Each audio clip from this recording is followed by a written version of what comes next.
starting the recording. Okay, so welcome everyone to our Empathy Circle Facilitator Training Introduction Cafe. So this is an introduction to our empathy training, Empathy Circle Facilitation Training, which we have 4 trainings going at the present, and this is just a place to kind of learn about that, to learn about the training and about the facilitation and about just how to get involved in the training. So I'm Edwin Rutch. I'm director of the Center for Building a Culture of Empathy, and been working for, I don't know, about 14 years on the topic of empathy. How do we increase empathy in the world? And I live here in the San Francisco Bay Area, and we do a lot of different projects.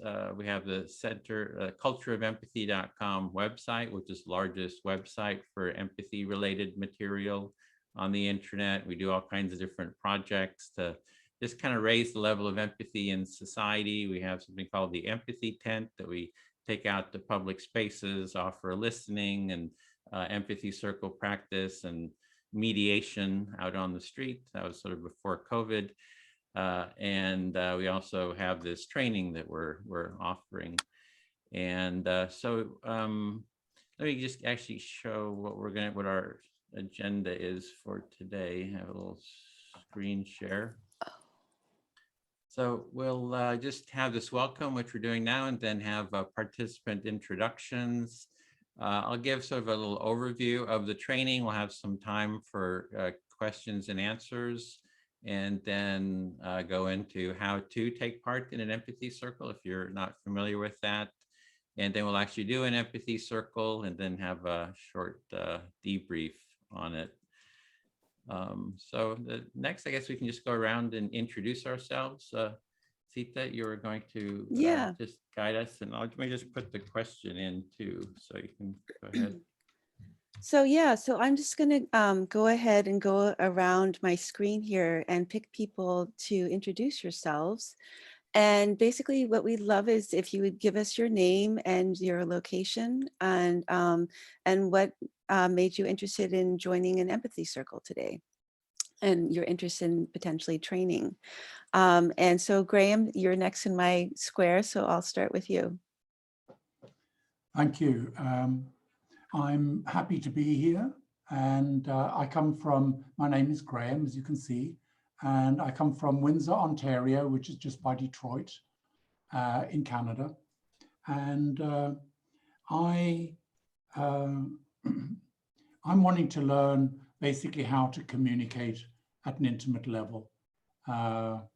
I realized that I have very, very poor skills in that area, and that's my reason for being here. Longer term, I'm wanting to work as a therapist, and without being able to communicate intimately, you really can't do that. Anyway, so that's why I'm here. Great, thank you. Thank you, Graham. Kat. Hi, my name is Kat, and I'm based in Scotland, Northeast Scotland. And the reason I wanted to take the training was because I really like being able to create an environment for people to be able to relate to each other and connect. And I'd sort of been doing it in terms of a dance class before, but I realized that I really liked the element of soft skills training in empathy circles. And being able to go into the kind of the depths of different topics is quite interesting. So there's lots of reasons, but that's just my key ones. Thank you. Great, thank you, Kat. And Gula, I'm sorry, I'm having trouble with your name. It's Julia. Julia, okay. All right, thank you. No problem. Yeah, I'm Julia. I'm from Italy. The reason why I'm here is that, I mean, on one side, I want to learn to listen better other people, and on the other hand, I also would like to, be able to like train, let's say, teach other people how to communicate better with each other, for example, to help them solving possible conflict that may arise normally in, in different environments, for example, at work or also among friends. And yeah, these are my reasons. Great, thank you, Julia. Anouk. Hi, so my name is Enoch. I'm from France originally, but I'm now in Edinburgh in Scotland. And I'd love to join this training because I'm part of different social groups, and also because I work in schools, and I'd like to be able to broaden my social skills and make a safer environment for the people I'm with. Great, thank you, Anouk. Grace. Hi, everyone. I'm Grace. I'm currently in Boston, Massachusetts. I'm just really interested in learning more about empathy in general. I'm a senior in high school, so I'm trying to learn as much as I possibly can. I feel like empathy is super important in all our relationships and project work and group work and sort of everything we do. So I think anything I do to learn more about that and how to implement that into my work is really important to me. So I'm excited to be here. Great, thank you, Grace. And Alyssa. Yes. Alyssa, could we get you to open your screen for us? I'm sorry? Could we get you to open your screen for us so we can see you? Sure. Thank you.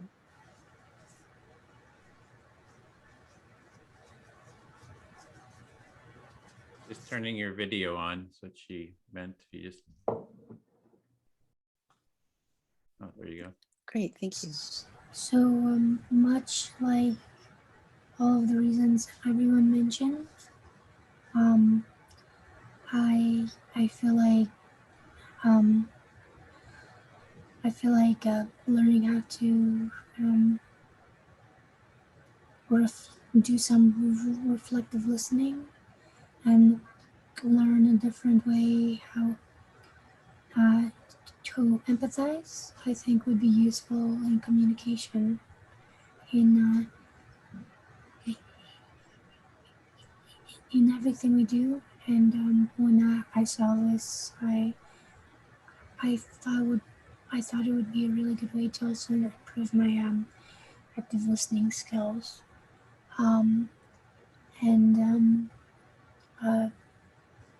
I'm from Northern Virginia, the United States. Great, thank you, Alyssa. Yeah, and I'm Sita, and I live in Portland, Oregon on the west coast of the US. And I became interested in empathy circles for several reasons also. Improving my listening skills, communication skills, and also feeling like empathy is really important. We need a lot more empathy in our world. And I think that reflective listening, active listening is so powerful in communication.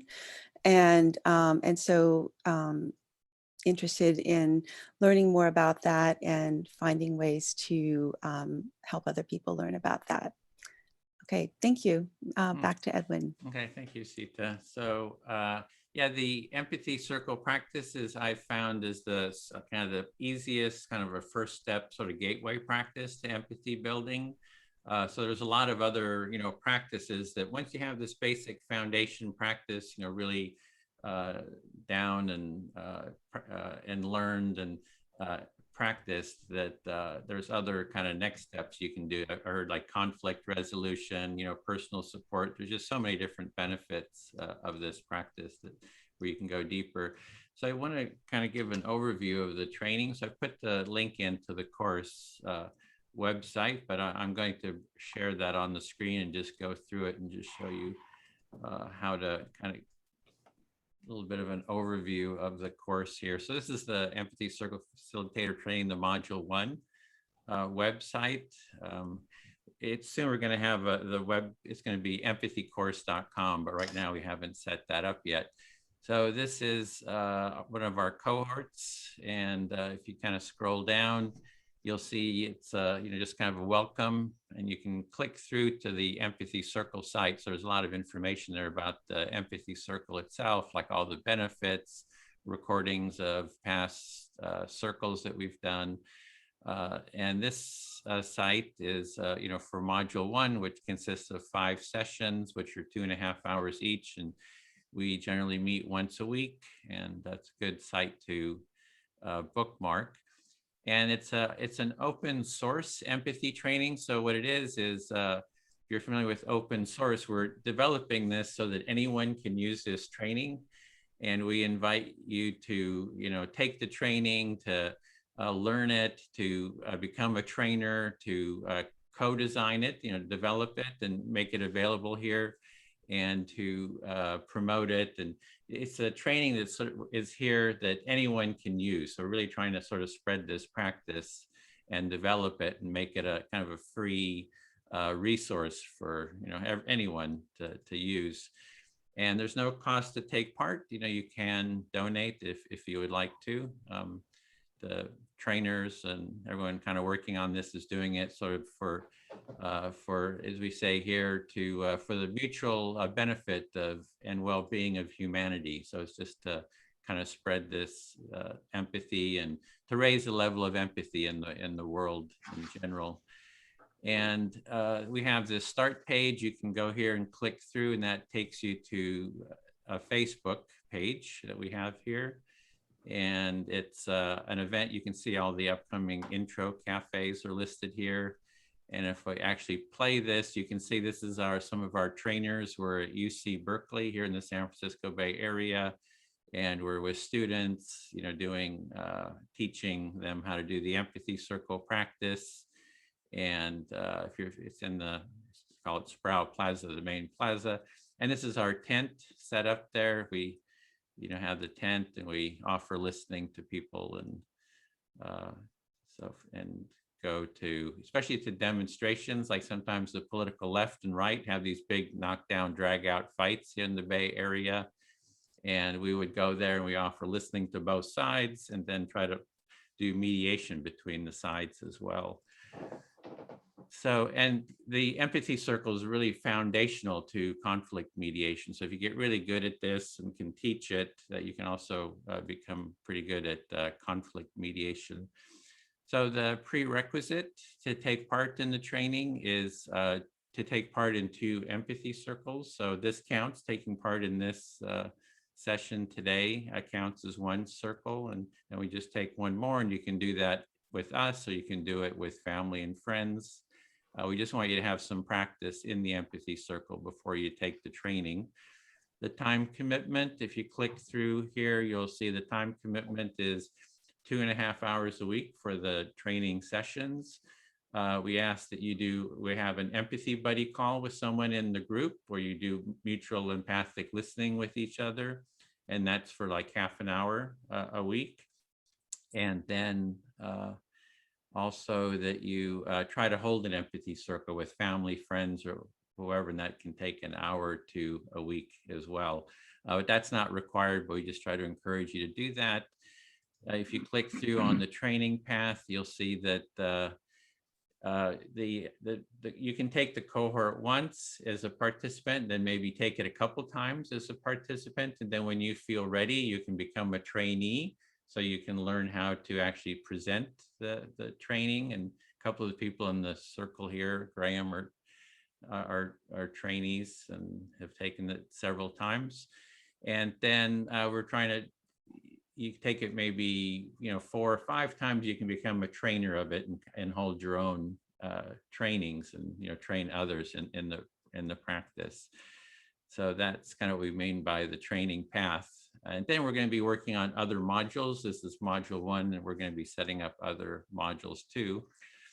And here are the existing cohorts. There's cohort 9, which is on Wednesdays, and the first one is completed. Where the number 9B is going, and then we'll be, then 9C starts in April. And so the cohorts now, they run one after the other. So you can, join one, then take it several times, or, jump between cohorts. We have cohort 11 series, which is at 8 p.m. Pacific time. So if that works better, that's better for Australia and India time, West Coast, US. So you just click through and, you can find out more information about each of these cohorts. So you just find a date and time that works for you. This one is on cohort 12 is on Saturdays, and it's optimized for pandemic professors. I know Alyssa's interested is working with them, I believe. And that is a cohort, that is a group that is college students, and they're offering mentoring for high school students. And we've been working with them, holding these trainings. And then we're starting one for Mondays, and that's for Extinction Rebellion. And you're welcome to join any of these groups, but this one's more optimized for Extinction Rebellion, which is an environmental activist group. And then you can just scroll down, and we have the different modules, the different sessions for each module, kind of an outline of what we do in each one. So it's all laid out there, what you can expect to happen. There's sort of course references, different information about the training. We talk about the values of a culture of empathy, the how-to empathy circle for support, and kind of challenges that you might come up with as a facilitator. And you just scroll down, and that's another one of our group. This is cohort 12A, and we usually have about 20, 22 people, in a cohort. And you scroll down, there's just more links, the Culture of Empathy site, our Facebook page, and the Empathy Circle site. So I'll scroll back up. So you can, and then you'll see there's the different cohorts. You can go through, you'll see the individual cohorts. Like this is the one that just finished yesterday. This is our Australian group. And, you can just kind of see some information about it, and there are recordings of each of these too. So that's in general a little bit of an overview of the training. So if there's any questions, if you have any questions about the training or about what we're working on doing. Guess it was really clear. I'm always surprised it's so clear. I've got a question. Yeah, I've got a Kat. question actually. Can you Yeah. actually be in two cohorts at the same time if they were overlapping, for example? Yeah, you can do two cohorts, and you can shift between cohorts too. Like, if you're on a Wednesday one, you do that one, and say, oh, that time doesn't work, then you can shift over, the next time around to the Saturday one, or do two of them, or do all four. Yeah. Like you do. Yeah, like I do, doing 4 at a time. So it's, yeah. But any other questions, comments? Okay, is there anyone that hasn't seen the how-to video of how to take part? I think Enoch and Grace, I think everybody else here, you're not familiar with it. So does someone want to, Sita or Kat or Graham, do you want to explain how it works? Or do you think we should just show the video? Do you have a? I think the video is, oh, Okay. Go ahead, Kat. The video is good because it's always consistent. Yeah. Okay. But then I know what you're saying. It's good for us to introduce it as well because we have our own introductions when we're doing our own circles. Well, I'll show the Go video. for the video, but then the next time consistent. I'll be ready. Okay, yeah, next time I'll be good. ready. Okay, so I'm going to show the how-to video. It's always good to see it again. If you haven't seen it, you always hear something else. So this is just a 6 minutes, or the minimal sort of introduction to what's involved in taking part in an empathy circle. And there we go. Raj, founding director of the Center for Building a Culture of Empathy. I'd like to welcome you to this short presentation on how to take part in a basic empathy circle. So next, let's look at the step-by-step how to take part. An empathy circle starts with 2 to 7 participants. Here on the screen, we have 4 participants, which I find is an ideal number. There are 4 basic roles, and the roles rotate among the participants as the empathy circle unfolds. 1, the speaker, is the first person to speak. 2 is active listener who actively listens to the speaker. There's the silent listeners, they quietly observe and witness. And the facilitator who organizes, schedules, and hosts the circle. They also do the timekeeping, and they have some experience with the process and help keep participants in the process. However, everyone has the responsibility to hold the process and the practice.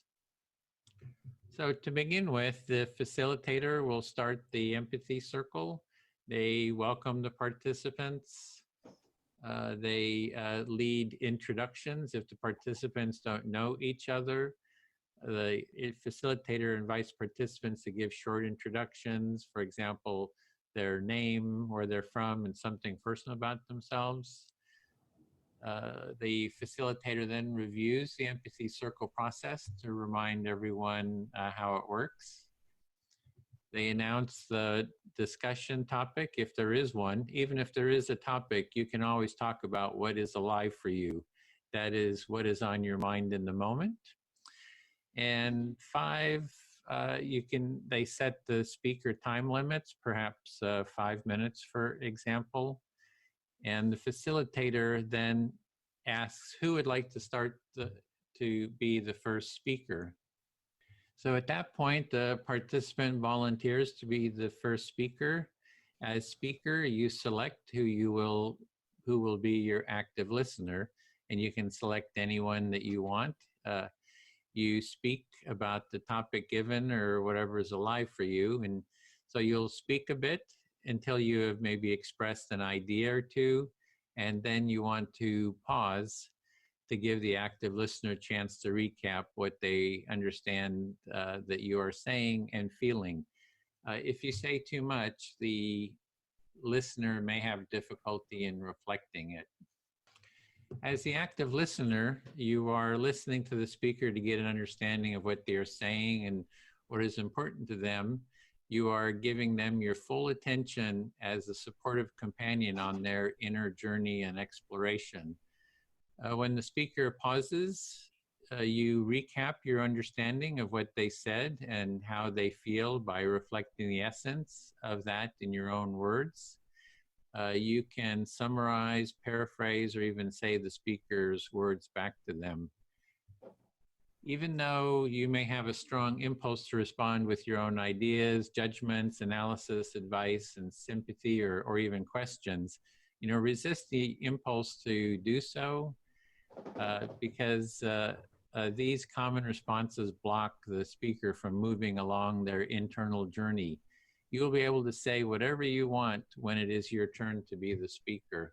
If you don't reflect the understanding to the speaker's satisfaction, they can always say it again. Then as speaker, you check, do you feel understood to your satisfaction? If you do not feel understood, you can say it again, perhaps in different words. If you do feel understood, continue sharing. Again, after speaking a bit, pause to give your active listener a chance to recap their understanding of what you said. As the active listener, you again share your understanding of what the speaker said and meant. The cycle of speaking and reflecting continues until you, as the speaker, do not have anything else you'd like to say, or until you get a signal from the timekeeper. If you get a signal from the timekeeper, then finish up what you're saying in a sentence or two. After you get a final reflection, you can end your turn by saying something like, "I feel fully heard," or something like that to indicate you are done with your speaking turn. At that point, the roles then rotate. The active listener becomes the speaker. The person they select becomes the new active listener. For everyone having equal time, it is good to select someone that hasn't spoken lately, but it is your choice.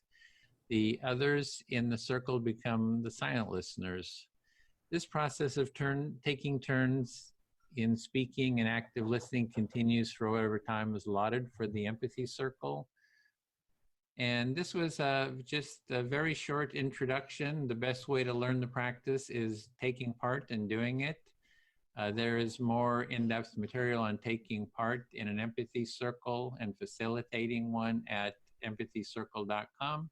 Thank you for listening. So that's the basics. If you go to empathycircle.com, there's also a 25-minute how-to video that goes into much greater depth, a little bit, shares some of the benefits of the practice. So let me see, I guess we have, how many people do we have? We have 4, so 2 circles. we'll do, and I have to assign, didn't create those. So is there any questions? Who are you wanting to facilitate the rooms? Okay, I don't know who wants a cat. Do you want to facilitate one? Yeah, I can lead the other room if you like. With Graham, and then Yeah. Sita will stay here. No bother. So here we go. Okay, so we're going to have 2 rooms, 4 people in each circle, and we'll have Kat and Graham facilitate one, and Sita will, it'll be, like Sita, Sita will facilitate one, and Kat, you'll facilitate this one that I'm with you in the circle. Okay. So, okay. Should have made these rooms before. And then we have about an hour and 15 minutes and 5-minute turns or whatever you decide works for you. Okay. So here And Edwin, you usually send a message right before it's over, right? 10 minute. Yeah, 10 minutes. heads up. Okay. Okay. Thank you. So you should see the rooms. And we'll stay here. So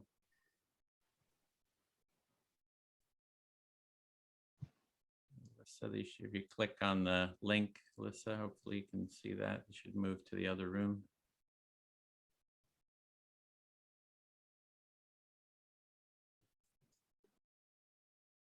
Okay, take it away, Kat. Perfect. Okay, welcome to the Empathy Circle.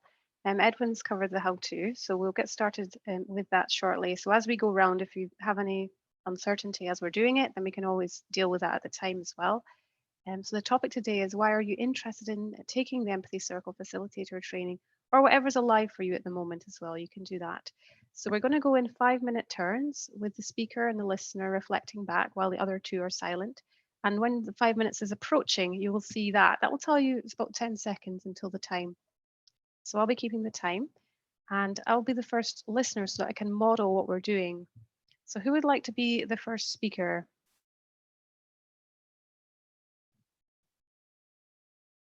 Who'd like to volunteer to go first? The question is, why are you interested in taking the training for empathy circles, or whatever's alive for you? Okay, I'll do it then. Thank you, Enoch. Should I just talk about this topic and stop just time? Just go for a couple of sentences and I can start to reflect for you. Okay, so I've recently arrived in Edinburgh and I've joined an Extinction Rebellion group about making Extinction Rebellion a better place and putting well-being into it. So I thought it would be particularly appropriate to take a course about empathy in this process. Okay, so you're just saying that you recently came to Edinburgh and you've joined the Extinction Rebellion group, and you can see that there you found out about the empathy circles, and you can see there's a chance to improve the Extinction Rebellion by learning more about empathy. Yes, and it has been quite a strange process to build to try to better an organization in which there is such a hard topic as the environment. So it's really hard to work in this group, although it is also really rewarding. So I thought about Empathy Circle as a better tool to manage this meeting. So you're just saying that within the group, you find it quite a strange process that you're in, because it's quite a hard topic dealing with the climate. You can see that it can be rewarding, especially if you're using this Empathy Circle tool. Yes. I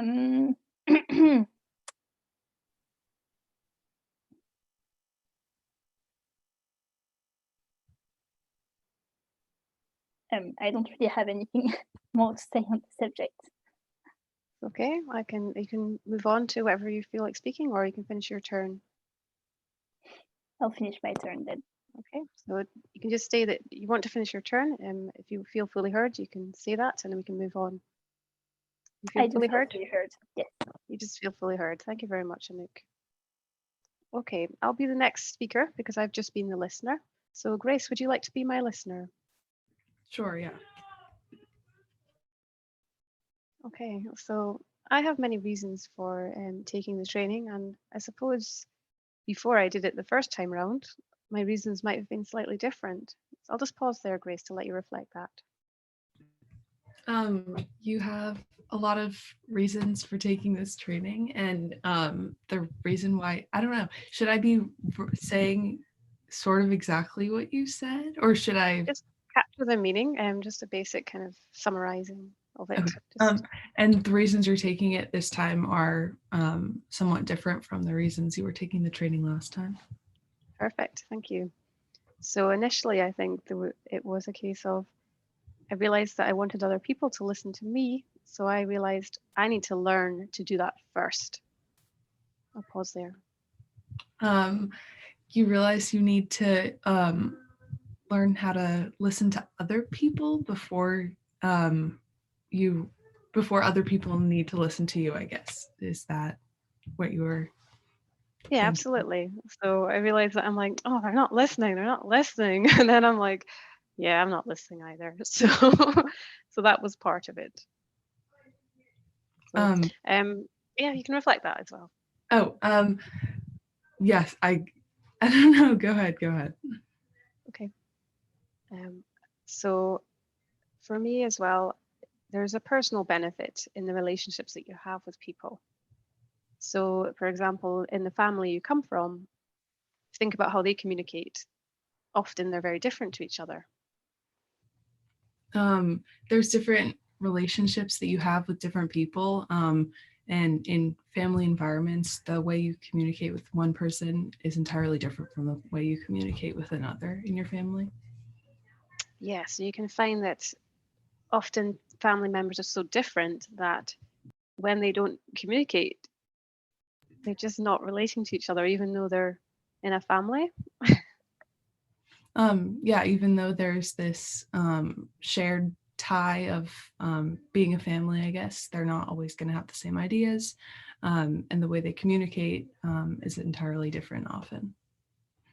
Yes, so then if you bring an empathy circle into that situation, then you can slow everyone down and tune them all into the same place. Yeah, with empathy circles, you're able to bring people and their different ideas together and have them I can share. repeat again. Yeah, do you mind? Thank you. So you can get them to slow down and then connect on a common ground. Yes. Okay. So with the empathy circle, it's easier to find common ground because you're practicing empathy and are able to learn how to better connect. Yes, totally. And from a professional point of view, when you're not always thinking what you're trying to say, you're actually hearing what they're saying. It does make you better in your working environment as well. With this, you can step out of your own mind and thoughts, I guess, and understand what other people have to say. This can also help in a work environment. Yeah, absolutely. So I'm on the second round of training and I can already see the difference from the first round of training. She can already see the difference between now and her first round of training with this empathy circle practice.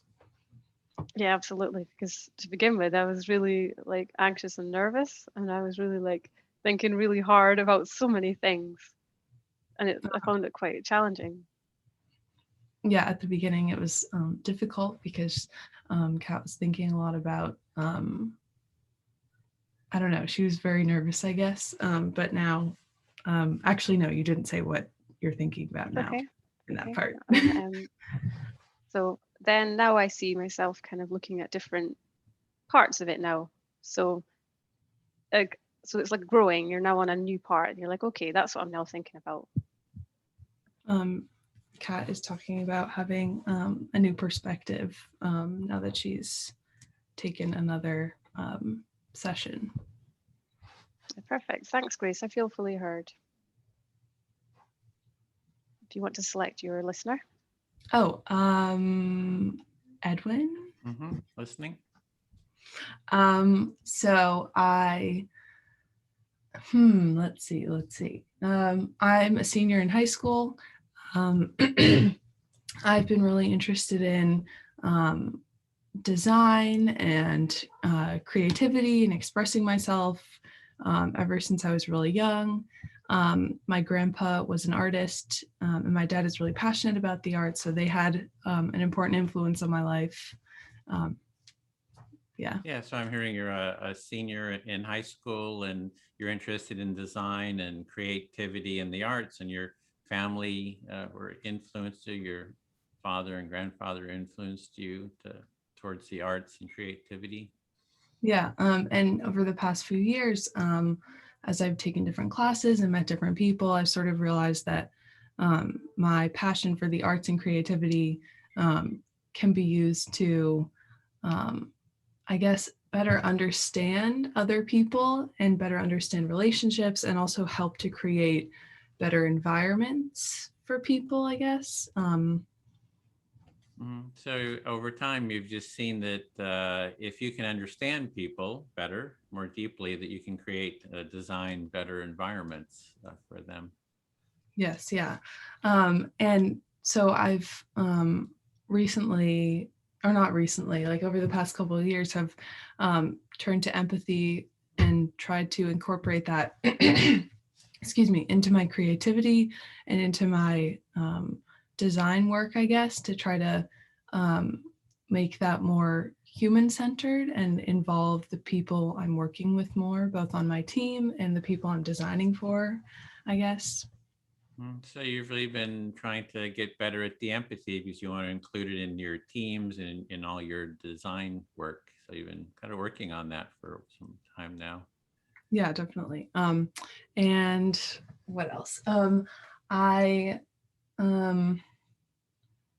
I think that empathy is not practiced enough, and I think part of the reason for that is because a lot of people don't know exactly what empathy is or how to really incorporate it, and sort of like this idea that people sort of have an idea like, oh, it should be practiced, but they don't really know how to do so. Yeah, there's all this talk about, oh, empathy is important in design, and but there's really not a clear sense of how do you practice it. And it sounds like that's what you're interested in, is like, what's the real nuts and bolts of practicing it? Yeah, definitely. And I feel like with this session and a bunch of other things that I have yet to find that I hope to continue to explore, I can be a better empathizer myself, but also help other people learn how to like take control of their own empathy practices, and learn how to incorporate and learn the importance of incorporating that into their own lives and how to incorporate it. Yeah, so you would like to learn more about empathy, how to incorporate it in your own life, but you also want to teach others how to incorporate it into their lives too. That's what you hope to do. Yes, yeah. And I think the Empathy Circle is a great way to make sure as many people as possible are included and heard. And yeah, I'm excited to be a part of this today. Yeah, you're excited to be here, be part of this, and you see how the Empathy Circle might be useful, beneficial. Yes, that is it. I feel Okay, feel fully Thank heard. you. Great. I mean, just thinking, there's somebody's in the wait room that's just gonna tell them the session is locked. Just sorry.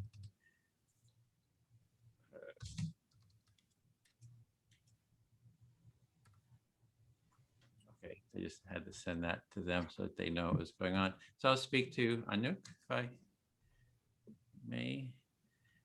Yeah, so it's great that you're from Extinction Rebellion, because we've done a lot of work with Extinction Rebellion. So we have a cohort that we're setting up on Mondays specifically for Extinction Rebellion. So I hope you can join us there as well.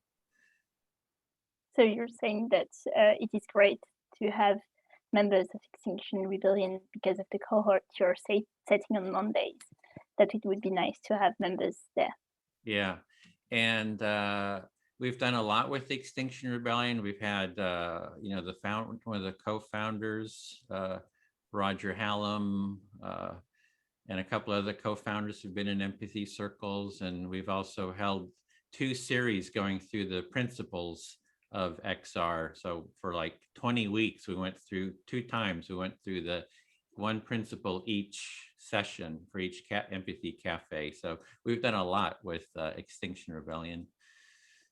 You've incorporated the principles of Extinction Rebellion into empathy cafes, and you've worked with the founders of Extinction Rebellion into empathy circles. So the 2 are really intertwined.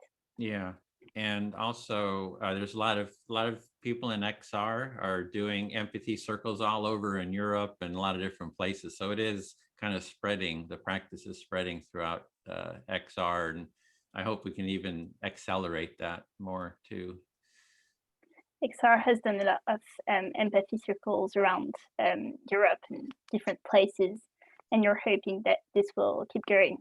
Mm-hmm. And then in terms of design, I'm really glad about hearing about Grace and her design work. That top row right there is all human-centered design manuals and stuff. So I've done a lot with IDEO and human-centered design. And I think the empathy circle is a really good first step towards design learning, for doing design work. You have a top shelf full of, oh, I'm sorry, I forgot. Human-centered design is what it's called, yeah. Human-centered design. So you're really happy to have Grace because you think design is the first step toward empathy circles. Yeah, so this is the model for human-centered design. It starts with empathy, define, ideate, prototype, and test. So empathy is a core part of the whole design process. And really the work that we're doing here is sort of grounded in design. So it's really sort of a first step towards the whole design framework. Empathy is at the core process of human design. It's a really important part of it. Yeah, and so as you saw with the intro, it was like co-design, co-develop. So it's really about co-design, which is about people working together to sort of use the practices of design to create this training. So it's, just really glad to have creative people, glad to have creative people like Grace and activists like yourself, take part. So creative, sorry. I'm glad to have creative people like Grace and take part. You're saying that it's nice to have creative people in design because, I'm sorry, I've just lost the because it really fits in with the empathy work. It's I'm excited about that. You're excited about having creative people because it really fits into the empathy circles. And activists like yourself. So, I think it's because I have this vision that we take the empathy circle and I want to take our empathy tent, set it up in front of the White House and in Congress and say, we demand that you take part in empathy circles. And that's going to take activists to do that. So, You're hoping to get empathy circles in front of politicians' houses to demand that we get that. So it's important to have activists. Take it in front of the parliament to get the parliament to do empathy circles. So in the UK. You're hoping that the parliament would do empathy circles if we went there to ask for it. Yeah, so I feel fully heard. Thank you. Thank you.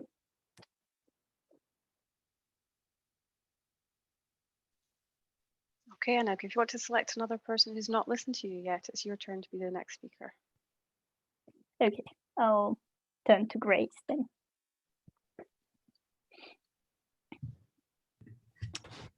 So the other reason why I wanted to join an empathy circle is because I've worked in schools for some years, and it is really difficult to work in school when you're not a teacher because you don't have any background in pedagogy or anything. You've worked in schools for a while, but you find that it's difficult to work in schools when you're not a teacher because you don't have the background. And even if you do have some teaching background, it's still really different in theory from what it is in actual student classes. Even if you do have background in teaching, the ideas of how to teach and just the ideas around teaching are very different than the practice of teaching. Yes. So I was thinking about different methods of how to improve the atmosphere and to make people feel good in the schools. You wanted to think about different ideas to make the atmosphere better in the calls. So after reading a while and trying different things, I realized that I wanted to try to learn something practical, which is why I turned to empathy circles. You think that empathy is a very practical thing to incorporate into the work you're doing specifically, which is the reason you turned to empathy circles. Yes, and so I was really happy to find that there was free trainings that we could follow on internet to learn these kinds of new skills. Yeah, you were excited to learn that there were free trainings to learn empathy building. Yes, because we do read a lot of, it's easy to find lots of articles, find lots of books, but it's always a whole different world to then actually apply it to your life. Yeah, definitely. There are plenty of resources on the internet, books and articles and videos, etc. But it's difficult to figure out how to apply that to your own life. Yes, and since I used to live in a really small place and now I've joined a much bigger city, I'm also in more social circles and I meet more people. So it's more interesting to know how to listen to people. Now that you're in a bigger city, you know a lot more people and are in a lot more different groups. So you think it's very important to learn how to empathize with each of them. Yes. And I feel fully heard. Thank you. Okay. Kat. Yes, yep, I'll be your listener. Should I continue to talk about the empathy circles idea or anything else? Whatever feels alive for you, anything, okay. Whatever feels alive for you is another choice. Okay. Let's see. Going back to what Edwin said before about human-centered design, I've been exploring that as well, and that's been super exciting way to incorporate empathy into my design work and my creativity. Okay, so you're just relating to what Edwin was saying about the human-centered design and how you've kind of got your experience there and you're excited to see how to incorporate the empathy into it with your creativity. Yeah, I did a program in the summer of 2019 at the Stanford D School. I'm not sure if you guys are familiar with that, but that's sort of like a design school where they basically teach some of the ideas of human-centered design to students and professionals and others, so that can be adopted. So you did a program in 2019 at the Stanford Design School. Yeah, which is all about human-centered design, and they're teaching that to students and also teachers. Yeah, and that was a great way to sort of turn my passion for the arts. That was sort of like a turning point, I guess, a way to turn my passion for the arts and creativity, I guess, into ways to apply that to social issues that I care about. So you're able to actually find a way to turn it from a passion into an actual applied method onto social kind of in situations. Yeah, definitely. And I was a part of, so I hadn't actually heard of like design thinking and human-centered design before this program, but I was on a team. It was a week-long program. I was on a team, and while we were learning the process, we were applying it to a group project of our own. So you hadn't heard of human-centered design or the design kind of thinking, but you were within a team for a week, being able to apply it in a group project together. Yeah, it was super interesting. We worked with Jerry, who is an individual with so I forget what the issue was, but he suffered or he was in a biking accident, I believe. So he had issues with his left extremities. So it was hard for him to cut food, brush his teeth, carry a backpack, do sort of normal, normal, I guess, daily tasks. I'll stop there. So you're just saying it was really interesting because part of the project involved working with someone called Jerry, who'd actually had some kind of accident. You were remembering that he struggled afterwards to be able to use his left-hand side, which resulted in him struggling with normal daily tasks and like brushing his teeth and such. Yeah. So we ended up going through the design thinking process and sort of rooting our work in empathy and we created two products. We created a cutting box where he could secure his food, and that was specific to his to how he like gripped things with his hand, so then he could easily grip it and then cut it at the same time. I'll stop there. So you actually created two products with that experience, which included kind of looking at the way that he gripped with his hand to then create a box to put the food in to try and bring that together. Yeah, and then the other project was a backpack, which I didn't work as much on. I was sort of focused more on the cutting box side, but a backpack that more evenly distributed the weight, excuse me, and that he could more easily put on with some of his limitations. So the second product was a backpack that was more evenly distributed weight that he could put on easier as well, but you weren't fully as involved with that one. Yeah. So that was a week-long project. That was a great introduction to design thinking and sort of using empathy to apply to problem solving, I guess. And I don't know, over time I've continued, or since then, I guess I've continued to sort of try to look for new opportunities and create new opportunities to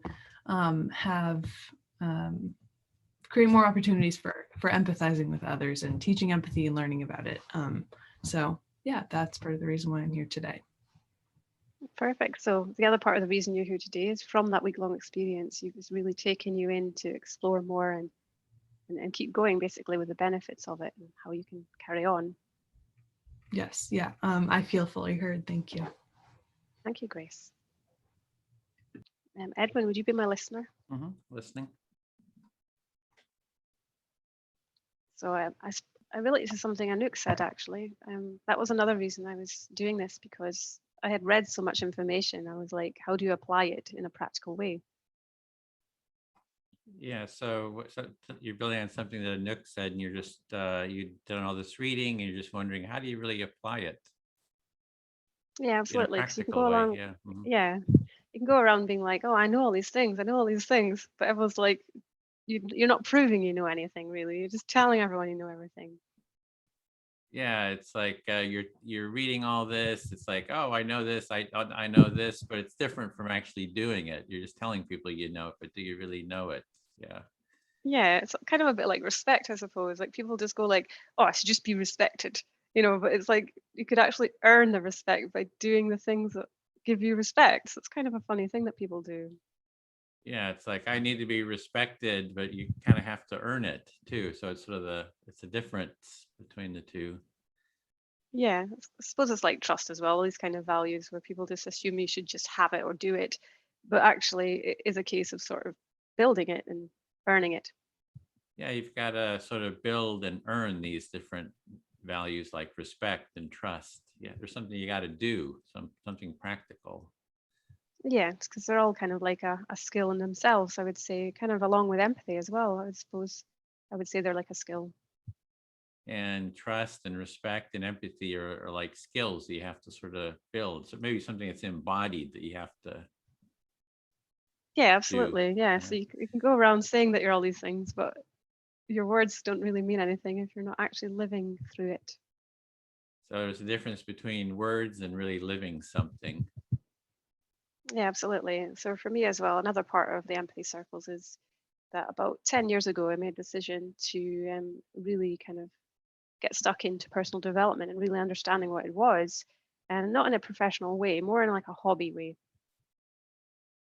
And you, 10 years ago, I think you said that you got interested in personal development, and you've been in a hobby way or in a real way, or yeah, in a hobby way. So it's a hobby, personal development.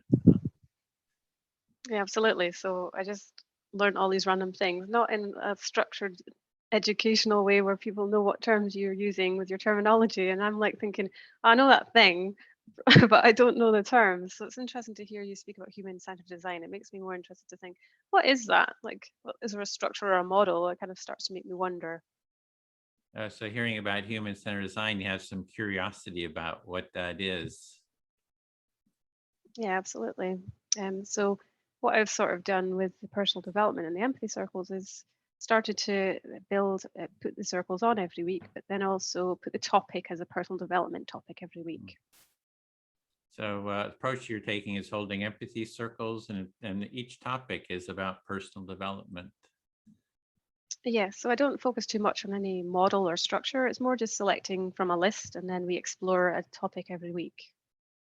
Okay, so you're just you set the topic and you just sort of explore it together. And Yeah, so yesterday it was self-empathy, and everyone was like, what is self-empathy? Is it not self-compassion? Then we started off the session arguing about whether it was even real or not. yeah, so you had a self-empathy question about what, how do you do self-empathy, and all these arguments about what it was. Is it self-compassion? What is it? Yeah, sounds like it was a bit funny, bit of humor in how people were Yeah. arguing with each other. Yeah, but not in a bad argument way, just a sort of like, is this just a made up word that's just trying too hard, or is it actually a real thing? So Yeah, it wasn't like a deep, big argument. It was just like, oh, are people just making up this term, or is it really a thing? Yeah. but by the end of the circle, we'd actually all found a way to it really became alive, the topic, by the end of it, and we all had a whole reason all about it in a story. And it's really interesting to see everyone's different threads that they'd actually found from exploring the topic, because they would have never thought of at the beginning. So it's hearing that there's a lot of different threads came up, and a lot of new insights that they wouldn't have had if they hadn't have had that chance to talk about it. Yes, I'm always conscious of selecting my topics as well, because if someone just reads it, it could be a bit like deep, I suppose, because it's just exploring like your values or your attitudes. It's going right in there, but then I don't say anything else. Like I might put a definition or something to kind of help them have a talking point. But generally, it works out well in the end once they see that what we're doing. Yeah, so hearing you just kind of pose a question and you don't say too much about it. And it sounds like maybe some curiosity about how to pose questions, as well as that once people get into it, it kind of works out somehow. Yeah, No matter absolutely. And where I you would say to start. anyone, yeah, I would say to anyone that's looking at empathy circles that it all for yourself. It just comes down to what's your interest in your topic. What would your topic be? That's just my question I'm going to put out there. What would your topic be if you had a topic you wanted to have? Yeah, so you're thinking of the topic is, what is your topic? So kind of Yeah. engage people where they are, sort of what's alive for them. Absolutely. I feel fully heard. Thanks, Edwin. Okay, great. Then I haven't spoken to Grace. I'll speak to you then. Yeah, with the design, what we like, the training that we're doing, it's an iterative process, just like with human-centered design. You take a project, you just keep iterating on it. And each time you iterate, go through it, you kind of improve it. And that's sort of what we're doing with this training too. Yeah, this empathy training is a lot like the iteration stage, I guess, of the design thinking process and human-centered design, because you keep, I guess, going back to things that don't work and smoothing over them and rethinking them, and until you get a final, but not always final product. Yeah. Yeah, there's no real final. It's like we just keep building. So it's And the idea is to create a training that anyone can use, so it'll be freely available, and so it can spread. Because a lot of times people design some trainings and it's like a proprietary, only they can use it. They have all this copyright. So I'm really looking at making this like a freely available training.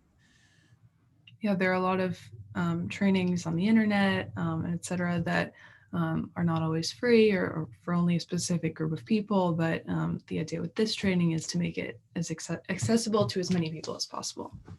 And for the design part about empathy is that if you're designing anything, you need to empathize, know what the impact is going to be on people. It's like, what's their felt experience? So the person you're talking about, with mobility issues, like what is the felt experience that they're going to have? What's their need and the felt experience of anything that you design for them? So I think that's part of the empathy, is being sensitive, feeling into the experience of others, and also the impact that your designs have. Yeah, part of empathy and working with empathy and design is understanding the needs of others and how they're feeling about the ideas you have, and also how they're feeling about the projects you create, and what their thoughts might be around how to make that better, or how that's working with their needs, I guess. Yeah, and that's what I look at for our training too. How do we be sensitive to the experience of people who are taking the training, and how do we make it a smooth, enjoyable, learning experience? Yeah, you're also trying to look into different types of people and how they're thinking about different things within this training to make this shared experience work with different learning styles. I think that's what you're saying. And also living here in the San Francisco Bay Area, I've been multiple times to the courses there at IDEO and the D School. So yeah, I know it's a great, just the whole project-based learning, that they do there, and I just really love that. Yeah, with living in the San Francisco Bay Area, where the D School and I think IDEO are located, you've been able to tap into those resources and take different classes and learn about how they're thinking about empathy and design. Yeah, I feel fully heard. Thanks. I think everyone has listened to me. Is that true? I don't think Enoch has yet. Oh, okay. Enoch then. Oh, that's right. I listened to you. Okay. Let's see. One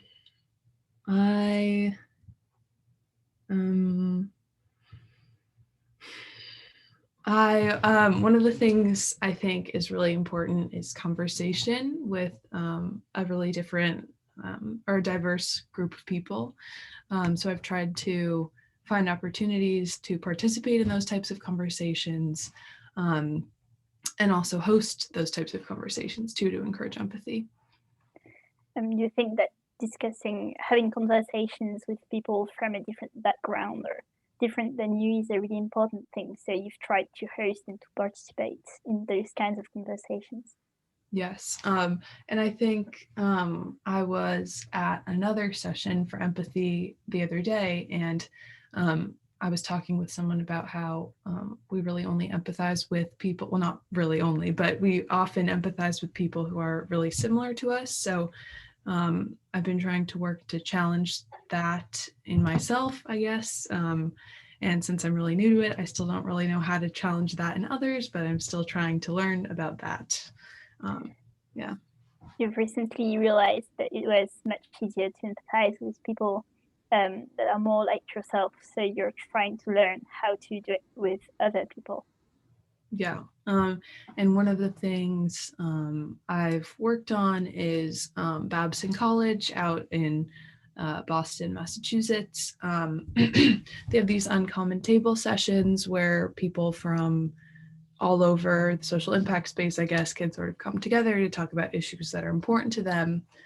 So I've been attending those to try to learn about other things that people are passionate about and empathize with them on their passions, I guess. So you've tried to attend at tables at Boston where people, correct me if I'm wrong, where They're the uncommon tables at Babson College. Sorry, that wasn't clear. Uncommon tables. Is that the word? Okay. Yeah. At a college where you could meet new people and talk about these things. Yes, yeah. And that has been great. And I've also noticed that there weren't a lot of young people. It was a lot of professionals. There were some college students, but there weren't a lot of young people. So I created this discussion space, I guess, with Babson College to bring in Gen Z and some of the high school students and other college students to sort of talk about issues that are important to them to encourage empathy. When you have participated to that, you have seen that there was more older professional people than college or young students. So you've decided to create online spaces to attract college and younger people, college students, and younger people into this process. Yeah, definitely. And I think empathy is a really important part of those conversations, but it's not included enough. So I think part of the reason I'm here is to learn more about how to include that practice and empathizing with others into sort of discussion spaces and especially online spaces as well. You find that empathy is not incorporated enough into discussions, so you've decided to take part in this discussions as a online as well. Sorry, I've lost track of your sentences. You're taking these courses to incorporate empathy online and into more spaces. Yes, I think that is it. I feel fully heard. Thank you. Thank you. Okay, I think I haven't spoken to Edwin yet, if I'm not mistaken. Listening. So I guess building on top of what Kat was saying earlier about personal development and loads of books readings, I guess I've been reading a lot of things about personal development for a lot of years. So you want to build on what Kat's been saying about reading books on personal development. You've been reading a bit, a fair bit in the last years. And I guess it all started from wondering how come there was people that were so able to make people feel good and do groups in which everybody felt heard, and other people who didn't have this ability, and what was it that made the difference? So your curiosity was some people can facilitate the groups and everybody feels really good in the group and others can't do that. And so what is it that makes people be able to do that? Yes. And at first I really didn't want to call that personal development because I had the image of people drinking lots of smoothies and reading lots of pink cloudy books about the topic. Yeah, so you didn't want to call it personal development because you thought, oh, this is just people drinking a lot of smoothies, having a lot of pink floaty books. And so it felt like uncomfortable, maybe felt some discomfort around that. Maybe it was too fluffy or something. Yes, but then I met people who were on the same path and trying to answer the same questions, and they call that personal development. So I was forced to admit that it was indeed a kind of personal development, but not the same than cloudy journals and smoothies.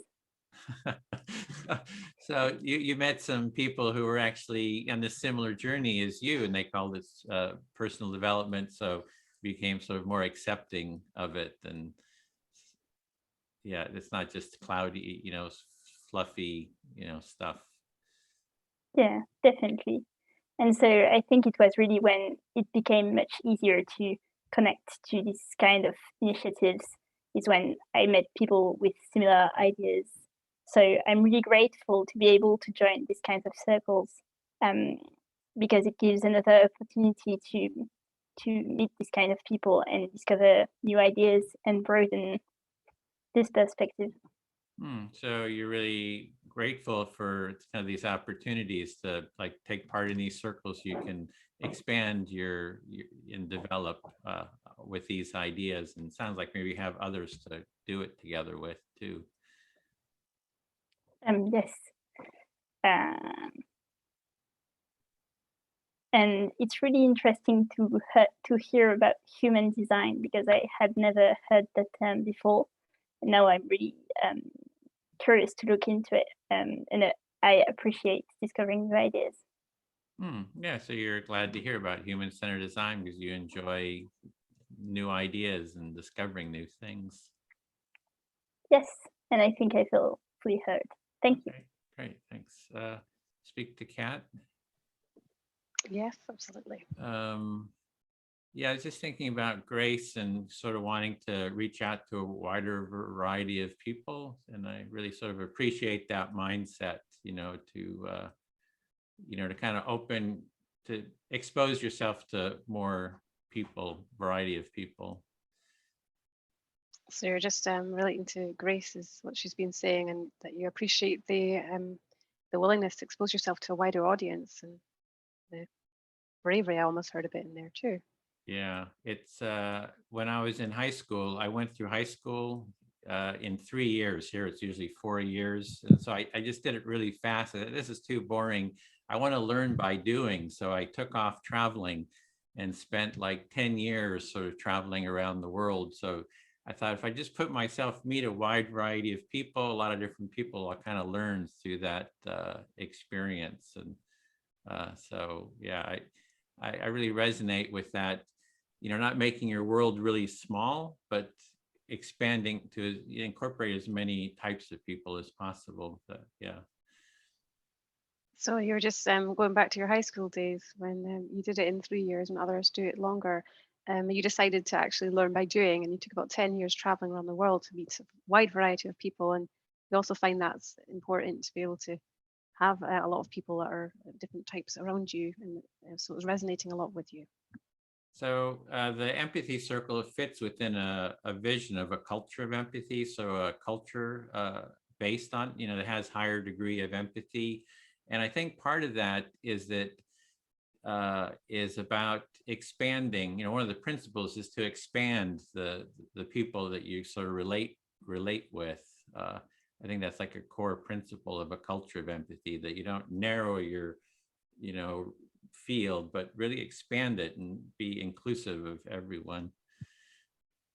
So that actually relates to one of the core principles of building a culture of empathy, and being able to expand your field and bring in people that are all from different types. So you're not narrowing yourself. And the other is to be able to mediate between those different groups. So we have one group we had political divide. So we have empathy cafes we try to have conservatives and liberals come together to dialogue. And we'd have topics like, pro-choice, pro-life, abortion issue, and, bring those people together to, have dialogues with each other using the empathy circle. And it really, really helps. Yeah. So another core principle is actually about being able to mediate between two oppositional types of people. And so you're relating that to the political divide and the two conservative and liberals that you're saying, especially picking a topic such as pro-choice and abortion to really get that into the circle, and you see it really helps. And then we take the empathy tent, we've set it up here in Berkeley, and we had like conservatives come in, and then Berkeley liberals come in and talk about things like gun control, right? And so that's another sort of a hot button topic. So, but you bring it into an empathy circle and it slows down the conversation. People start hearing each other, because usually what happens is people get defensive, they put up a barrier, and it's hard to get through that, but they have to listen. You'll have your chance to share when it's your turn. And so it really helps to sort of work through a lot of those sort of issues. So you're just saying about taking your empathy tent out in Berkeley to be able to get the conservatives and liberals to come in, and picking a topic such as gun control, you were saying, and how you're noticing that when they're dealing with that in the circle, because of the pace of it and the ability for everyone to be heard, it kind of can reassure and relax them, so they're actually slowing down and actually being able to hear each other, and you can see the benefit of that for them. Yeah, and sometimes it's a real challenge bringing the people together, because they don't, it's like, as a facilitator, that's what you're learning, right? Is how do you hold a circle? How do you keep people on track? Because they'll start yelling at each other and, and screaming and yelling at you, and how do you sort of mediate that? So that's but it all starts with what we're doing here. This is the sort of foundational practical practice. It's like this is like doing your exercises. You just do this over and over again. You start incorporating sort of the mindset of empathy. So you're just saying that that's a very challenging example that you're giving us there, and it's all about how do you do it. That's the point, and how we're here already just starting off with the basics. This is a foundation, kind of like a muscle of exercise, where you just sort of start off small exercises from this point, and you're relating it back to that level. Yeah, I feel fully heard. Thanks, Kat. Thanks, Edwin. Enoch, I think you've not heard me yet. Thank you. So I would say, I always find it interesting how empathy circles can come to a common ground once you get everyone to slow down. There's always something that you can start to all see the same thing. You're like talking about the same thing from different angles. You're interested by the fact that when all people talk from the same thing from different angles, empathy can bring them together to the same view. And yeah, and also it's also helps limiting beliefs as well, I would say, because one limiting belief that I had was, nobody will want to do that in my area. Do you think it also helps to unlimit beliefs, because you thought at first that nobody would want to do that where you are? Yes, because you see the media and you hear all these things that just create all your beliefs about everything all the time, but it's not reality. Because you hear things that create beliefs in you, especially the medias, but that it's not really reality. Yes, totally. So now I've started to do the community locally to where I am. There are people coming along, and I'm like, oh, I never thought, like, I didn't think that they would, but I obviously did it like I thought they might. So You thought that some people wouldn't join the community you've created where you are, but actually they did. yes, totally. So I've got a group of people gathering. I would say though that I'm starting to look at them and I think, okay, there's different personalities that haven't yet met each other. So I'm interested to see how those circles will go once they get together. You're interested to see how different personalities will mix together in circles. Yes, absolutely. So yeah, so I think personal development, you were saying about how it could be viewed in a certain way with the smoothies and the fluffiness. But then for me, I've definitely found it something that's been very valuable and important to me. You found personal development as something very important to you, far from if you don't see it as smoothies and fluffiness, as I was talking about it.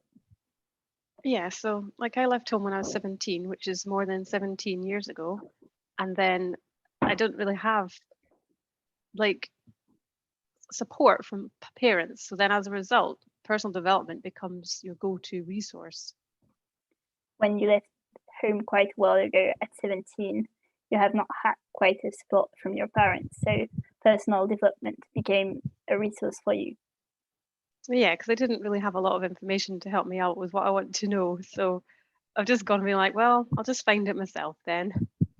Because you were not given that much information about how to go, you just figured it out yourself.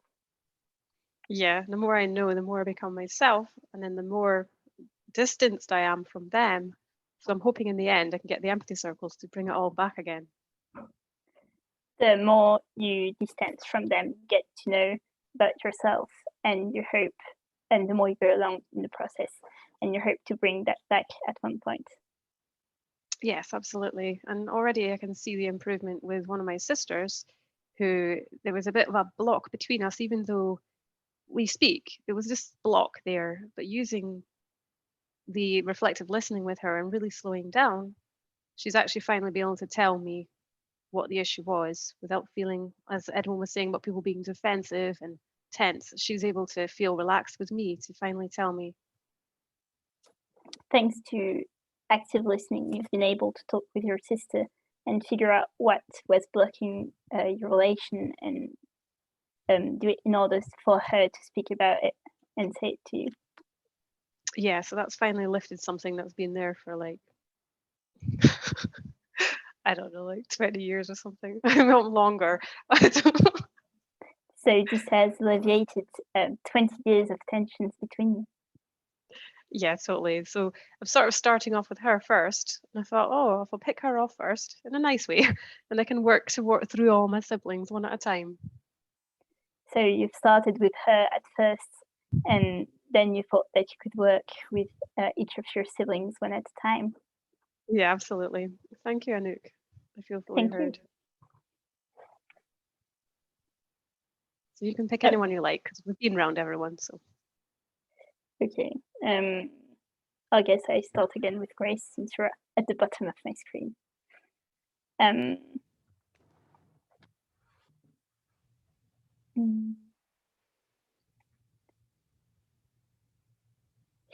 Yeah, I guess it is not a much talked about topic.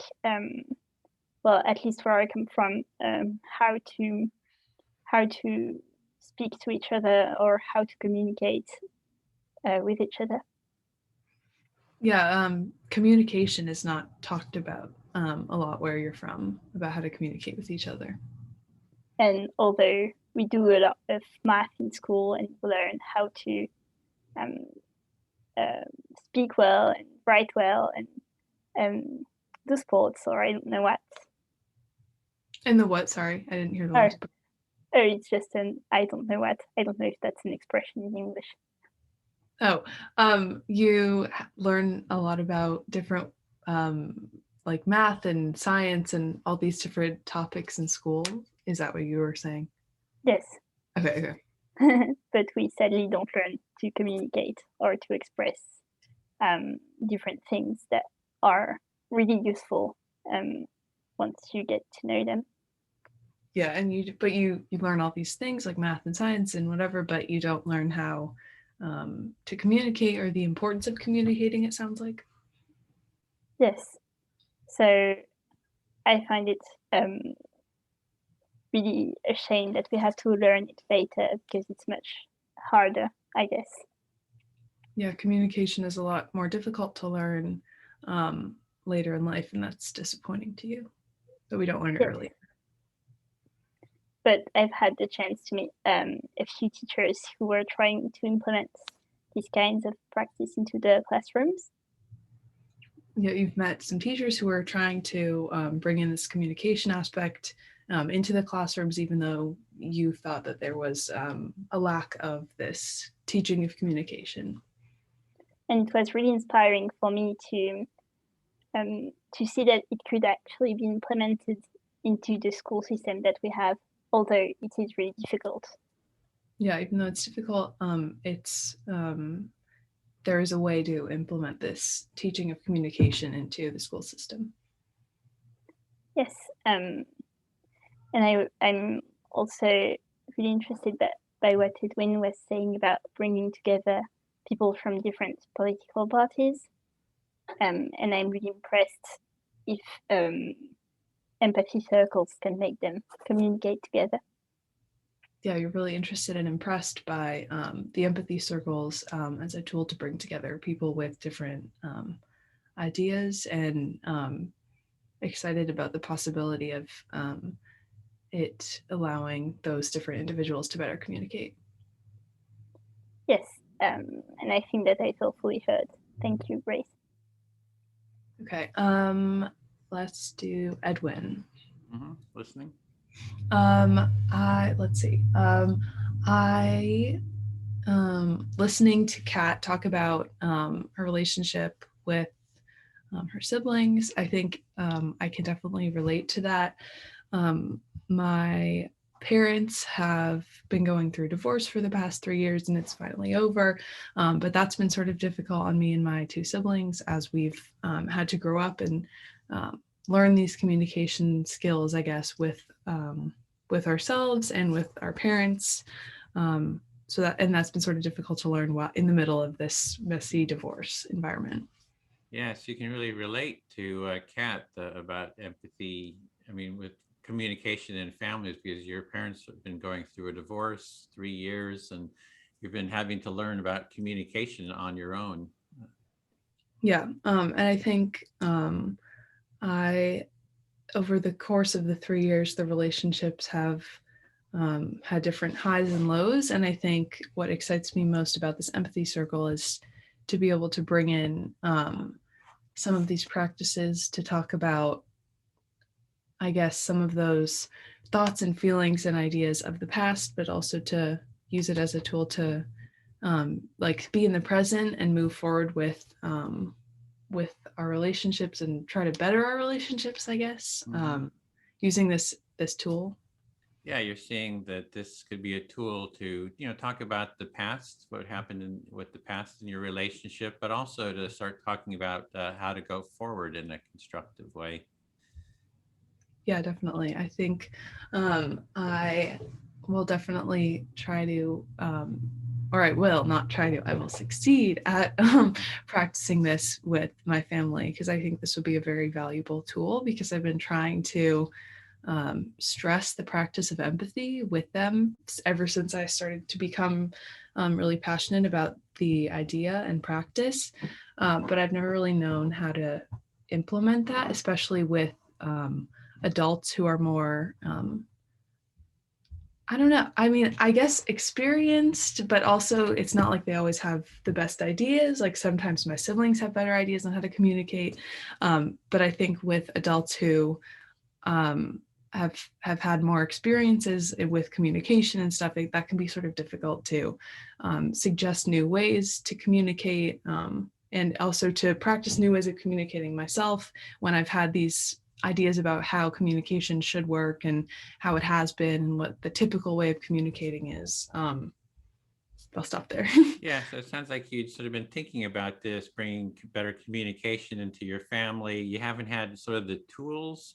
And then there's kind of the issues. There's the adults, they should have more experience with it. And that it seems like you have some hope that maybe this is a practice that you could use. And there's also challenges to, they might not want to try something new. So you're kind of just sitting how to bring this into your family situation. Yeah, definitely. And I think this is a great tool to bring in before conflict, I think, because I feel like if I try to bring it up during conflict, people are just going to continue to talk over each other and be like, no, I want to get my thoughts in. This is dumb. But I feel like if we build in that practice into the way we communicate as a family, I feel like that will be a better way to teach that and have people more easily adopt that when we do run into conflict.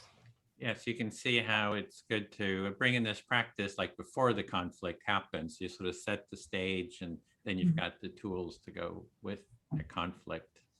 And so, yeah. Yeah, definitely. I think that is it. I feel fully heard. Thank you. Okay, oh, great. Enoch?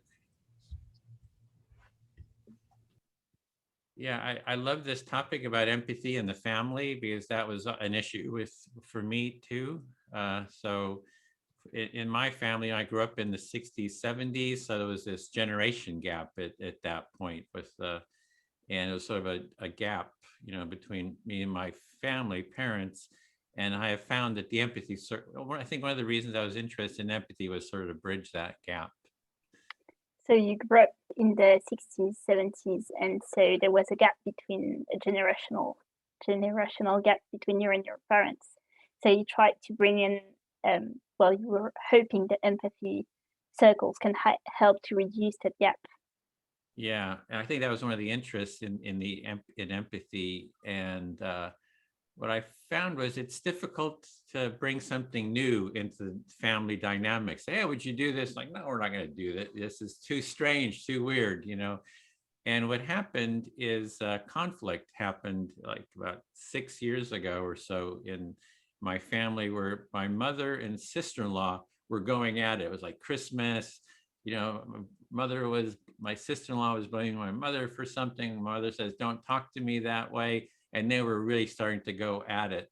And it looked like the whole Christmas was going to kind of blow up, you know. Yes, so about 6 years ago, there was an explosion where at Christmas, your sister and mother-in-law started to get at each other in an aggressive manner. Yeah, it was actually my sister-in-law and my mother. So, Oh, sorry. yeah. And what I did was exactly what you sort of learn in the empathy circle is first I empathized with my sister-in-law. I reflected back what she was saying. Oh, you're really upset because the kids got in. You think it's my mother that's responsible for this. Do you feel heard? And she said, yeah, I listened. She was heard. Then I went to my mother. So you're really upset that you're being blamed for this. And you just don't want to take it anymore. I said, that's right. That's right. So I went back and forth and listened to both parties until they started calming down. When people start feeling heard, they start calming down. And then I asked them to listen to each other with empathic listening, and they did. And I sort of facilitated it. And then the whole family, who were kind of hiding in the corners, you know, they were trying to get away from this conflict. They started trickling into the circle. It became a family empathy circle. And we went through, and the conflict was sort of resolved, and it ended with hugs. And then I said, oh, by the way, this is empathy. And then everybody was, oh, this is pretty good. Let's do more of this. So that was sort of a breakthrough in my family. So you started by acting as a mediator between your sister-in-law and your mother, by listening to what each of them had to say until they felt heard. And then you made them talk together while facilitating it until finally the whole family, hiding in the corners, came together to join the facilitation circle. And we're all really happy about it, and Yeah. hope it should be done more. Yeah, and then we did hold other circles afterwards on just positive topics. I mean, we've gone for 4.5 hours, empathy circles, like family empathy circles. And starting with the positive topic is really good as a gateway to begin with. Like, oh, we talked about childhood memories. What are some of your childhood memories, or what is something positive that's happened in your life in the last month, or something like that? So really positive things. And you sort of learn the empathic listening with each other. So I think Grace had intuitively, you know, good insight about start with some positive topic to introduce the circle. So then you've held quite long circles with really positive topics in the family to bring everyone together around that. And it's really good to start with positive topics such as childhood memories. Yeah, and then I also like Kat's strategies. You also sort of pick the person in the family who you think is the most supportive, and then you start working and training them, and then you slowly work on others. So that's also a good strategy. So you've chosen the strategy to pick the person in the family who would be the more receptive to that, and you choose this person to train others in empathy. Yeah, so there's a lot of different strategies. So that's my time. So yeah, I feel heard. So yeah, lots of different strategies. Thank you, Edwin. Oh, so then I'll talk to Kat, I guess. Yeah, absolutely. To build on the topic of empathy circles in families, I don't have parents who have undergone divorce, but they do like to fight a lot and to not talk to each other really nicely. So you're just saying about empathy circles in the family and how you do have parents that, although they're not divorced, they do tend to fight and not communicate. Yes, so I tried lots of different methods to make them talk to each other, and so that they could feel heard both ways. So you have actually tried some methods to see if they can feel heard from each other. But it turns out it is really hard indeed to bring in new patterns into old habits. So it is a challenge to bring in those new patterns into something people are used to. And I didn't have any siblings to coerce on my side of bringing the family tensions down. So you're doing it all on your own because you don't have any siblings to bring along. No, yes, but I do have a lot of cousins and a big family on one side. So there is a big side of your family with lots of cousins. Who like to also have hidden tensions in between the family circling around. So it's not really nice family meetings to attend. So there's other politics going on within their sort of the area, all in between them. So now I'm hoping to be able to bring empathy to them, but I'm wondering what would happen if everyone had a chance to say what they actually thought.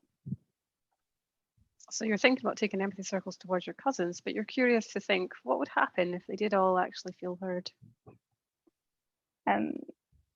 Yes, and I'm thinking about all these maybe hidden secrets that can lie around and get discovered to reality by new things. And I'm wondering if the family would resist that.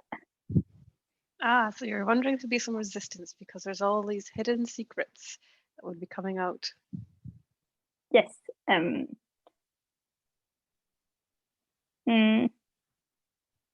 guess it's really interesting to think about how people don't really communicate with each other, even amongst our families. And it feels really strange that we have to learn such an important topic. So yeah, you're just saying that it's strange that we don't learn it and it's important earlier. Yes, that is strange that we have to learn something that is so useful that maybe should be innate to us for some reasons, I don't know. So it's strange that we actually have to learn something that's so important to yes. everything. And I think I feel fully heard. Thank you, Kat. Thank you. How much time do we have, Edwin? 4 minutes. Should we go for one more turn or not? What do you think?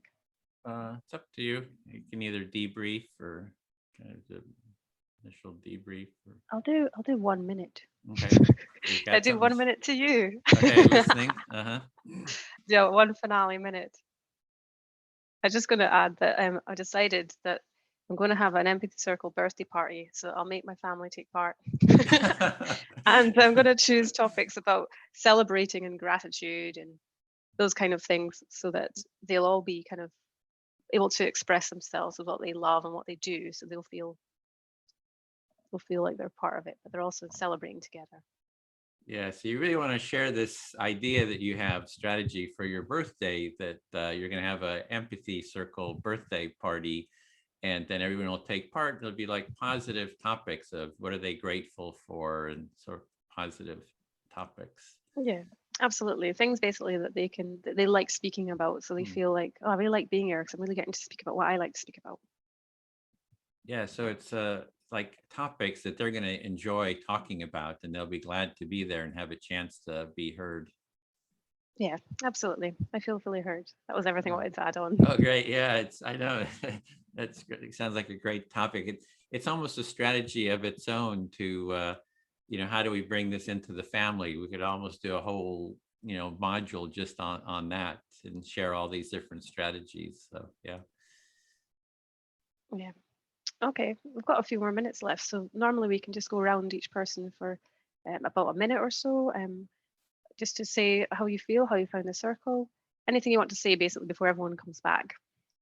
So Grace, are you wanting to say anything before everyone returns about the circle? Sure, yeah. Are we going to do this in the same format where someone responds or someone? No, you just say anything for up to a minute or so. Okay. I thought this was super interesting. I really enjoyed this. I feel like in normal conversation, I guess, there's sort of, I feel like I don't know. I feel like I struggle because I always want to talk and get my thoughts in because I have so many ideas going around in my head and I want to make connections and whatever. But I feel like this is so great to practice listening and understanding what other people are thinking and feeling without you always like trying to constantly think, oh, maybe I should say something now. Like, what do I want to say? What do I want to connect this to? It's nice to just have that presence, I guess, to just be and listen to other people. So, Yeah, absolutely. And Enoch, how about you? Yes, I totally agree with what Grace just said. And it's really, even just doing this one circle changed my vision of how we talk in a, or how I talk in a group setting, because I usually don't dare to get my point across. And I just listen to others silently. And so it's really rare for me to say as much in a group, and it has been interesting to do so and not fearing to do so, I guess. So I'm really keen to learn more about it now. Brilliant. I definitely relate to that as well, because I've been in all these situations. I used to, because the family I come from is a family of 10. So you didn't get a word in. So I was fairly young and I never got a word in. And like the younger ones never learned to speak until fairly late. So that was the pattern all the time. So now he can't shut me up.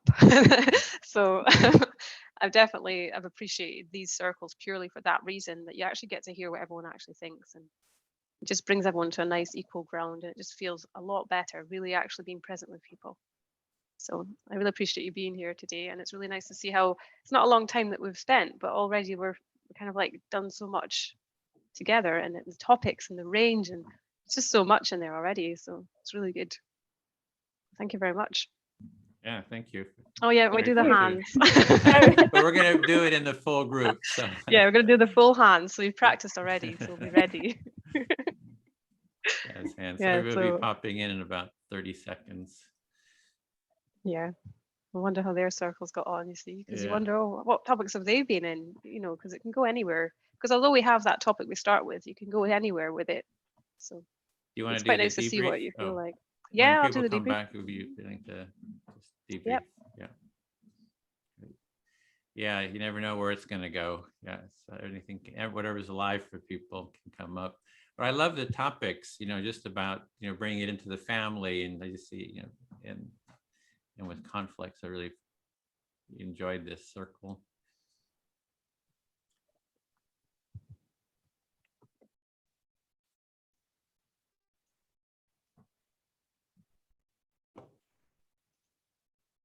I think we're back. Do you want to? Yeah. Okay. Do it? Okay, everyone. Yes. So it looks like we're all back from our circles. So what we're going to do now is just go around everyone to share any learnings, insights, anything you've experienced in the circle and how you're feeling about the circle. So we'll just begin with the list I'm looking at on my screen. So we'll start with Julia. Would you like to share any thoughts up to a minute or so of how you found it today? I really enjoyed my time. I think like in our small circle, we all agree that like the experience is like always enjoyable. It's like amazing to have the chance to share and to be heard. Like maybe personally, I still find it's somehow tiring to listen so much. I think that's normal, and it's part of the the exercise. But yeah, it's been a great experience so far. Brilliant. Thank you, Julia, for coming today. And Alyssa, would you like to share from your side? I really liked listening to what all we had to share. And it just it gave me more practice in the reflective responses of what people say when they hear the speaker. Perfect. Thanks, Alyssa. Sita, would you like to go next? Sure. Yeah, I really enjoyed today too. Yeah, I really enjoy hearing people's stories and the opportunity to share and listen and be heard. And I really appreciate how people always just really show up in these circles and share what's real for them. So thank you, everybody. Thank you, Sita. And Graham, would you like to share today as well? Yes, thank you. The session was very, very interesting for me. And I shared in the group there as our kind of takeaway that I allowed myself to just simply relax and talk about whatever was uppermost in my mind. Sometimes I do get concerned about, oh, wow, I've got nothing to talk about or whatever. And so I didn't have any of those concerns today. And that was a new experience. And I enjoyed the group. Thank you all. Brilliant. Thank you, Graham. Okay, so we'll go to our circle next. Enoch, would you like to share from your side? Yes, it was a really nice experience to be able to participate in the circle, although I do relate to Julia and I find it quite tiring, maybe also because it's not in my mother language, so it's just harder, but it was really nice to be able to talk and to listen to people. And I find that we've talked about subjects more in depth than we would in ordinary conversation, even in a longer time span. So it was really nice. Thank you, Enoch. And Grace, would you like to go next? Yeah, I really enjoyed this conversation. This is the first one I've been to, and it was great to just come here and be present and not feel like I had to say something or share my ideas or look smart or whatever. It was great to just practice listening. And I've been really interested in empathy for a couple of years now. And this was a great way to really learn more about it and actually practice it and learn by doing, I guess. So I'm really happy I was able to participate in this. And I'm really grateful for the members of my group for sharing what they did and listening. So thank you. Thank you very much, Grace. I'll go next. So yeah, I really appreciated that group. There was a good range of topics that we went into. So it was really interesting to explore all of that and also give a lot of food for thought about different things. I think, oh, I want to go look up more about that now. And then also Enoch's first language not being English, I could not tell that at all. I always appreciate being able to have empathy circles when the native language is not English, because it helps me communicate better, to have empathy for you hearing it and thinking, oh, right, my word selections could be, you know, a bit easier, or I could go a bit slower. So thanks very much, Enoch, as well. I'll put it back to you, Edwin. Okay, thanks, Kat. Yeah, I appreciate everyone being here, and I learn a lot in each of the circles, so it's really a co-learning. I get a lot of insights, so thanks for sharing your thoughts and ideas and feelings and experiences. This is the sort of a first step, I think, to building a culture of empathy. So it's a very simple, gateway practice, and you get a lot of benefits from it. And it is very experiential. So it's not like reading a lot of books. I mean, I have 3 rows of books on empathy, and I've interviewed most of the experts on empathy, but the actual doing it is a different thing. Sitting down, just practicing, sort of embodying that listening, I think is really what's needed, and you get the most benefits from. So I hope you'll take part in one of the cohorts we have on Saturday. In a couple of weeks, that one will be starting up again. In May, we have one on our Wednesdays, Pacific time, starting at 8 p.m. It's going to be rather late. And then there's another one on Wednesdays in the morning. It starts at 10 a.m. Pacific, which is the same time this one met. And then if you're interested in Extinction Rebellion, or you're welcome to join that group on Mondays. That's also 10 a.m. Pacific, which is the time we met today. And I'm going to put in a link here if you I think that went to everyone.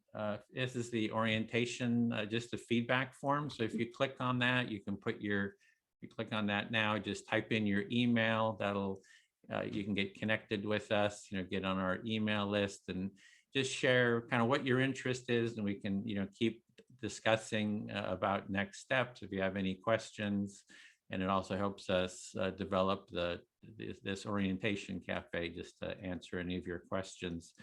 And then in final, we'd like to, let me just put this in, just share right in the chat one feeling that you're feeling right now. And I'll say thrilled. And we have content, grateful, appreciation, at peace, and hopeful, at peace. Great. And we'd like to just end with our jazz hands, just say goodbye.